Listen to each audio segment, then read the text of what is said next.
Bonjour à tous, j'espère que vous allez bien.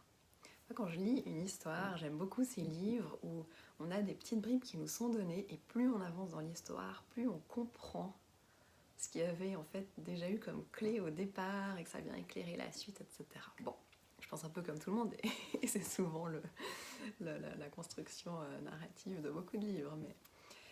Et en fait, je trouve que dans la vie, c'est pareil. En fait, plus on avance, plus on se rend compte que waouh, en fait, j'avais déjà eu un peu comme le petit poussé, quoi. On avait déjà mis les petits cailloux sur ma route pour me permettre de comprendre et de trouver le chemin. Et ça, je trouve ça assez magique. Et je vous raconte ça parce que mon premier voyage chamanique, je l'ai fait accompagner par mon amie Marlise. Des gros cailloux et d'autres histoires que je vous ai déjà racontées. Et en fait, Marlise, elle rentrait d'Angleterre et elle avait fait un stage d'une semaine chamanique alors qu'elle voulait faire de la médiumnité, enfin voilà. Et, mais n'empêche, ça lui avait donné de l'assurance et donc elle me dit, parce qu'elle en avait déjà fait ici en Suisse avec Irène Zumsteg, et elle me dit, bah écoute, est-ce que tu voudrais que je t'accompagne pour un voyage chamanique au tambour? Et elle m'avait déjà donné la chance de jouer du tambour une fois et c'était quelque chose de très naturel pour moi, j'avais adoré. Donc j'avais bien envie, oui, de me laisser guider par elle et voilà. Donc je m'installe et elle me dit, bah écoute, pour un premier voyage, tu peux avoir comme intention d'aller rencontrer l'un de tes animaux guides. Donc ok, donc je pars sans trop savoir ce qui allait en être. Et bon, comme j'ai toujours beaucoup voyagé sans son pour me porter depuis très petite, évidemment je pars facilement et je me retrouve voilà, dans l'intraterre ou dans le monde des animaux guides. Et là, vient vers moi mon éléphant. Un éléphant. Mais c'était mon éléphant.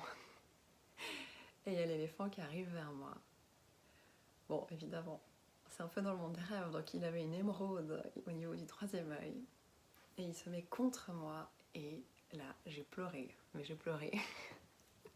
J'ai pleuré comme rarement dans ma vie. J'ai pleuré pendant 20 minutes. Je pouvais rien faire d'autre que pleurer, et Marlise qui accompagnait avec le son du tambour, et moi je pleurais, je pleurais, je pleurais, je pleurais d'amour, je pleurais de joie, je pleurais de reconnexion. Je pleurais de tout ce qui était serré dans mon cœur et qui était resté bloqué. Et puis cet éléphant, il m'a emmené voir une fois que ça y est, j'ai pu me ressaisir et que le premier travail aussi avait été fait, vraiment d'ouverture du cœur, etc.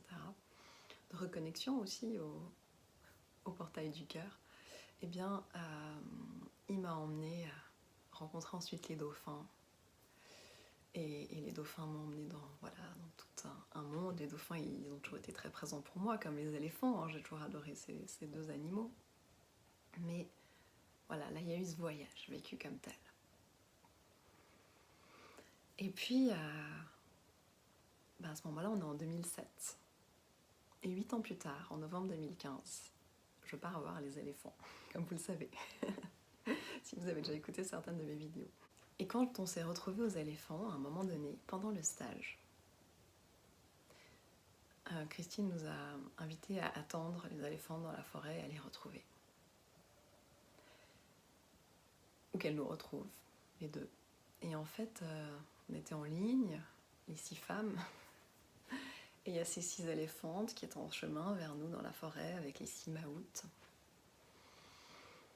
Et moi j'ai déjà eu l'impression qu'il y avait plein d'éléphants qui étaient arrivés avant elles. Je voyais des éléphants de lumière arriver. Je les entendais même, c'était fou. Alors qu'un éléphant c'est hyper discret, hein, on n'entend pas marcher quasiment.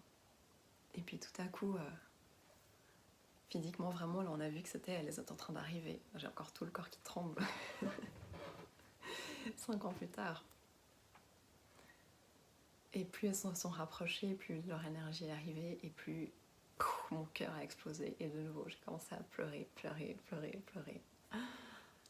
Mon cœur s'est ouvert encore plus grand. Et en fait, c'était exactement comme dans ce voyage vécu 8 ans auparavant, où l'éléphant était venu me trouver sur le plan subtil, dans le monde des rêves, dans mon intériorité. Et là, je le rencontrais en physique et c'était le même effet décuplé parce qu'en plus, c'était vécu dans le physique. Et 2 jours plus tard, lors d'une méditation, eh bien, ce sont à nouveau les dauphins qui sont venus aussi et j'ai revécu ce que j'avais vécu dans mon voyage de 2007. Et ce que je ne savais pas encore à ce moment-là, c'est qu'à peine sortie du stage éléphant, eh bien, c'était les baleines et les dauphins qui allaient m'appeler et que même pas 3 mois plus tard, j'allais me retrouver au milieu des baleines et des dauphins. Comme quoi, tout s'écrit déjà dans nos rêves et si on sait pousser la porte du rêve, si on sait l'ouvrir et communier avec nos rêves, on peut vraiment vivre nos rêves dans la réalité. À bientôt.